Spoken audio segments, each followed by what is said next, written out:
Okay. All right. Wait for Dave to get us recording here. Good to go. Okay. Looks like we're good. Thumbs up there. All right. So Zoom meeting information is posted. I'll just do a quick roll call here. So Ellenbecker. Here. Klingsborn. Here. Ross. Here. Matthews. Here. Weicker. Here. All right. Looks like we have everyone here. Approval of the agenda. Could we have for today's meeting? Could I have a motion? So moved. Second. Motion and a second. All in favor say aye. Aye. Any opposed? There being none, great. Thank you. Approval of the minutes. Minutes are attached in your packet. Would request a motion for approval. So moved. Second. Perfect. We have a motion and a second there. Any questions on the minutes or changes? If not, all in favor, please respond by saying aye. Aye. Any opposed? Perfect. Thank you very much.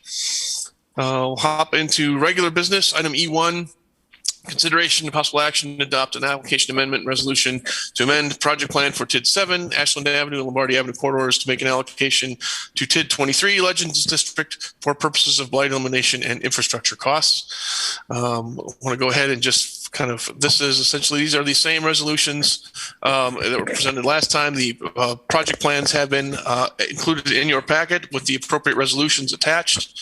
I did want to make a note. Per, I think, Mr. Klingsborn's request at the first meeting, we did clarify and specify the project description down to specifically the pedestrian and streetscape improvements identified in the approved plan document. So I wanted to make sure, Brad, to see if that was acceptable to what you were looking for to kind of dial that in. Great. Perfect. Excellent. Great there. Does anybody have any questions on that? We did Brad had some questions and comments. We did refine the financial tables that are kind of included in your packet. I can bring those up real quick. Would like to kind of show those, make sure we've got what we need here. Let me see if I got the right. Share my screen here if I can. Let's do this one. Let me see if I can actually get the PowerPoint over for everybody. Can you guys see a PowerPoint on your screen? Might take a couple seconds maybe to come through. Not yet. Okay. We'll see if I've got the right one. Looks like it should be coming up here, but if it doesn't, let me try a different section here. I'm going to move it. I'm going to move screens here. Let's see. Yes, now we're. Okay, so it's got my screen. Okay, but that's good. I can get it to go here. Okay, there we go. Yes. It's like perfect. I will hop on here. So I will just go through these real quick so we can see if we have any questions on these. That's not the version I want here. Well, hopefully we can get it. Everybody can read through these. Here we go. So I'm just these are all pretty much all the same slides as were presented last time. I did want to highlight the changes. This was specifically the description I just asked Brad about in terms of response to his question last time. So I wanted to make sure everyone was aware of that. That is the same language that has been included into the resolution specifically to be tied into those specific costs. And there's the map of the district. So here we go. We did amend. We went back, Brad, after we kind of reviewed the questions on this specifically, wanted to address this question to make sure kind of the numbers balanced out a little here. We went back to our $850,000 because that's what was the number that was in the resolution essentially. So we just wanted to make sure that it's an up to that number. If that for some reason that comes in at a lower figure, certainly the amendment would come in less than that. So we just wanted to make sure. But again, it was leave it to an accounting guy to make sure that our math is working, which we appreciate. Thank you, Brad. So we did kind of add that to just update that. So again, the allocation amendment is specifically the $850,000. We also did want to note that we updated the specific affordable housing number. Right, Diana, that's the actual number of the affordable housing number. So we had that. We did not have that number at the first meeting. So that has been incorporated into the summary here. So just if anybody has any questions on that. So otherwise it is the same structure and setup as last time. It's just that we've refined those two specific numbers on that. We mentioned some of the other, going to hop down the other resolutions that really don't require action from this group, but the council did approve all those. We'll talk about those later on in the agenda, just as a recap, if there's any questions on those. But TID 23 was the other one, and I'll just, with the chair's okay, just kind of present both of these simultaneously since they are directly related to each other.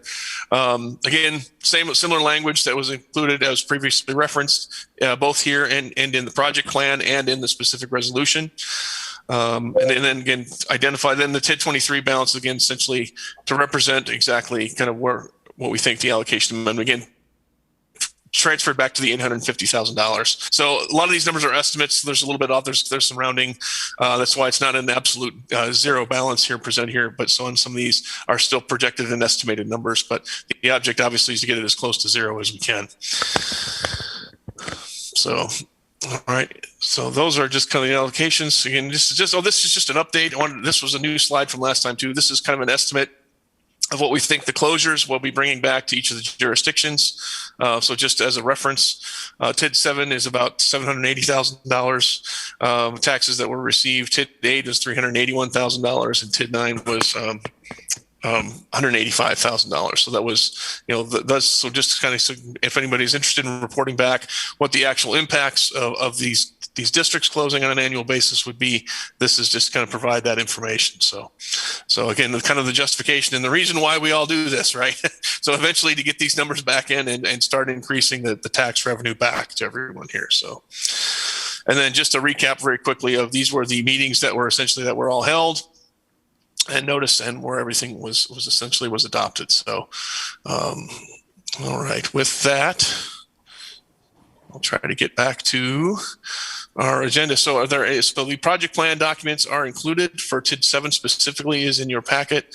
Again, this pretty much it's the exact same document as you had previously, except for the addition of the proper resolutions and the attorney's opinion. The very last page of that plan document is the actual Joint Review Board resolution that we would be requesting your approval of at this meeting here today. And with that, I would ask if there are any questions.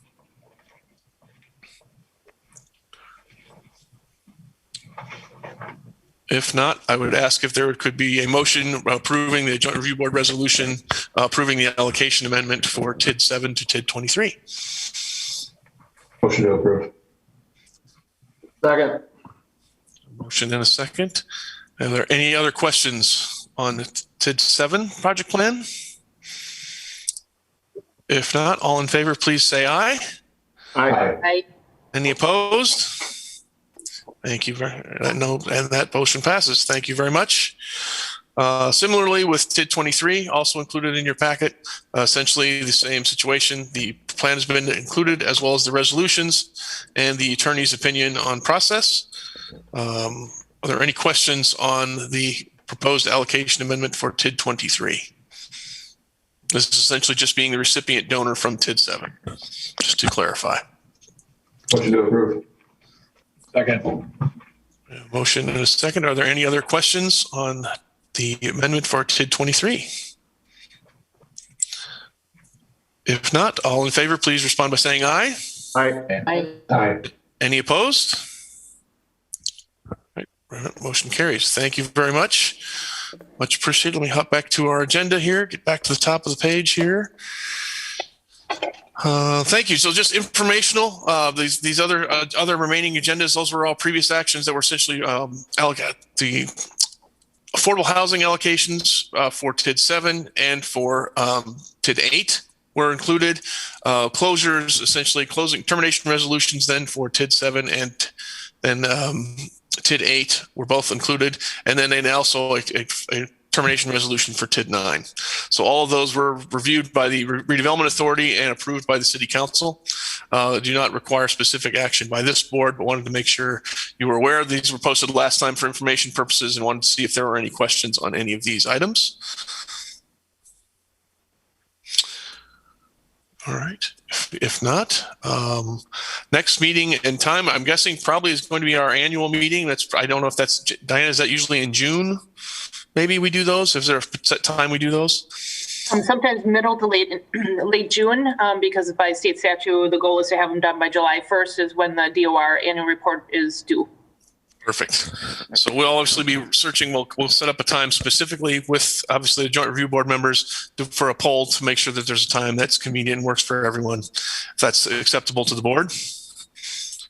Okay, perfect. Thank you very much. And I think unless there are any other questions, I think that concludes the business we had on the agenda today. If there was no other questions, we'd ask for a motion for adjournment. Motion to adjourn. Second. Motion and a second. All in favor of adjournment, please respond by saying aye. Aye. Aye. Motion carries. Thank you very much, everybody. Appreciate your time. Thanks, you. guys. Thank you.